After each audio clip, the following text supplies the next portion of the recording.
Trazer para você agora. Um oficial de justiça é suspeito de falsidade ideológica, tá? Aqui do Tribunal de Justiça do Paraná.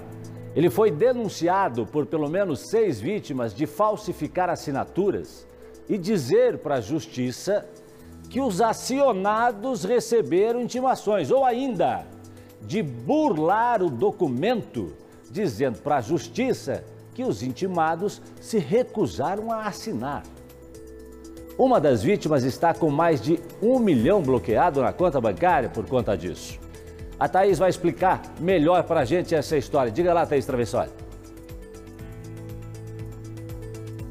Ô Jasson, olha a gravidade desses casos que nós vamos trazer agora aqui no Balanço Geral. O oficial de justiça, então, tinha que entregar ali a intimação. Em muitos casos, ele falava que a pessoa não estava em casa ou então chegava a dizer que a pessoa se recusou a assinar. O que fica ainda mais grave depois, né, no decorrer do processo, para o juiz entender isso. Dizer, olha, a pessoa então não quis colaborar com a investigação, como se não estivesse nem aí com a situação, não quis nem assinar o documento de intimação. Entenda agora nessa reportagem o que aconteceu. São casos bem graves, assista.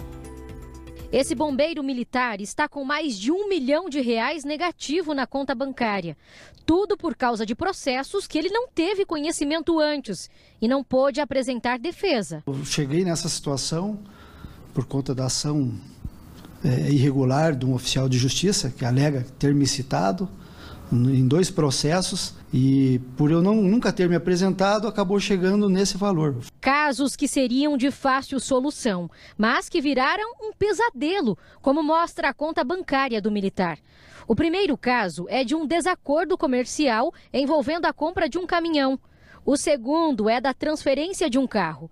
Danilo só ficou sabendo recentemente. A aquisição do veículo foi de R$ 4.600 em 2008. Eu não transferi esse veículo e acabou me ocasionando todo esse transtorno. Se o oficial de justiça tivesse me citado de acordo, eu teria me apresentado sem problemas, era algo de fácil solução. E num segundo processo, esse eu nem tive ciência de citação. O oficial de justiça afirma que eu recebi a citação e não quis assinar contra a fé, o que para mim é um absurdo. Primeiro porque, para ele saber que eu sou eu teria que, no mínimo, me identificar. O bombeiro militar procurou o advogado e descobriu que ele não é o único prejudicado pelo mesmo oficial de justiça aqui do Paraná. O homem, hoje com 61 anos, não exerce mais a função de oficial de justiça. Está aposentado desde 2019. Mas as consequências de não exercer a função de maneira correta ainda estão sendo somadas por algumas pessoas. Na Justiça, há mais de 4 processos contra ele, além de denúncia no Ministério Público.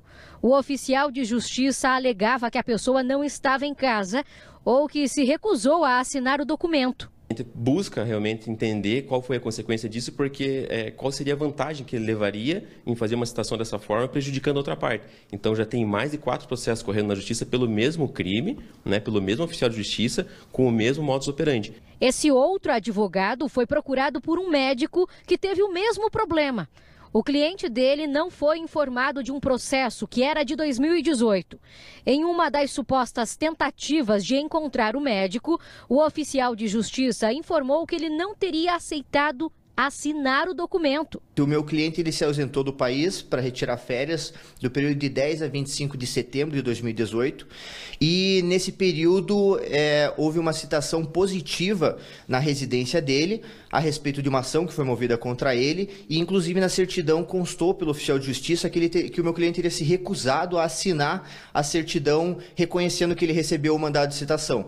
O homem só teve conhecimento do processo no ano seguinte, quando foi intimado para a audiência de instrução e julgamento.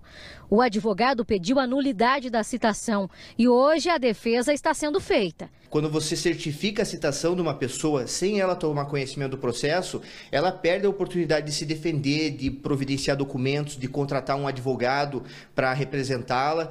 E então é uma situação muito grave. E como o oficial de justiça ele possui fé pública, para você desconstituir uma certidão de citação é muito difícil. Você tem que trazer provas inquestionáveis e também preferencialmente de uma autoridade para que você consiga anular aquele ato. O que é a fé pública, né, Thaís, doutora Márcia? Vamos explicar. Porque o oficial de justiça tem essa fé pública. Ele pode muito bem dizer assim, olha, eu estive lá atrás da doutora Márcia, eu ia citar a doutora Márcia, mas não encontrei. Fui 3 vezes lá, 4 vezes e não encontrei a doutora Márcia. Aí faz uma certidão e aí a justiça dá por citado, o cara não aparece, daqui a pouco tem o julgamento, aí no julgamento ele é julgado à revelia, né, acaba perdendo a ação e tendo prejuízo. Agora aqui, nesses casos aqui, pode levantar outras suspeitas também, né, doutora? Não dá para saber se é apenas para se livrar do serviço, se é só preguiça, né? Ou se ele estava tendo algum tipo de ganho com isso. Agora, veja a gravidade de uma situação dessa. Assim como nesse caso, a gente tem um prejuízo econômico que pode ser revertido, também o fato de não encontrar uma pessoa no procedimento criminal pode levar a que seja expedido mandado de prisão dela, né? Então é gravíssimo esse desvio dele, que não é a regra, é uma exceção, muita exceção, graças a Deus, né? Mas gravíssimo isso porque causa prejuízo à justiça e às pessoas, né? Aliás, eu vou ser bem sincero para você, nesses meus anos de jornalista, não me lembro de ter dado uma notícia dessa.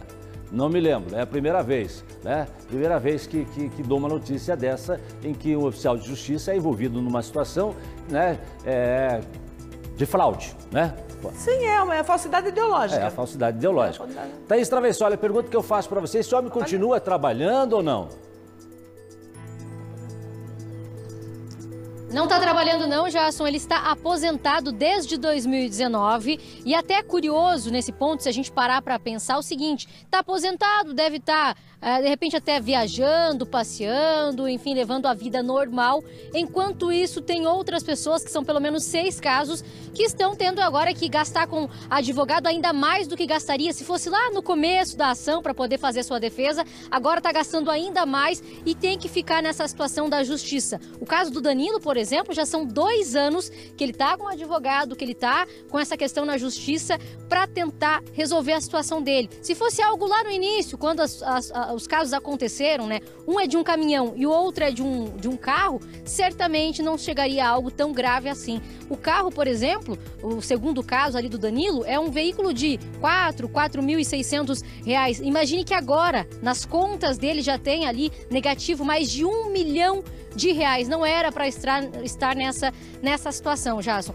Outro ponto também que a gente tem que falar aqui é o seguinte, o advogado, eu perguntei para um dos advogados, por que será que esse oficial de justiça fez isso? Existe algum motivo? O que vocês imaginam, vocês que estão no caso?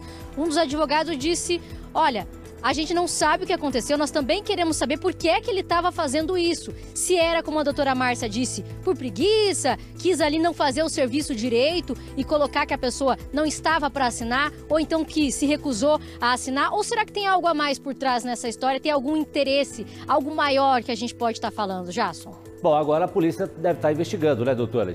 Deve chegar aí a um entendimento, né? Sim, é claro, é do interesse da justiça que seja esclarecido, até porque, como se diz, nós temos aqui 6 pessoas, ou 6 casos, né, que foram movimentados. Será que existem outros?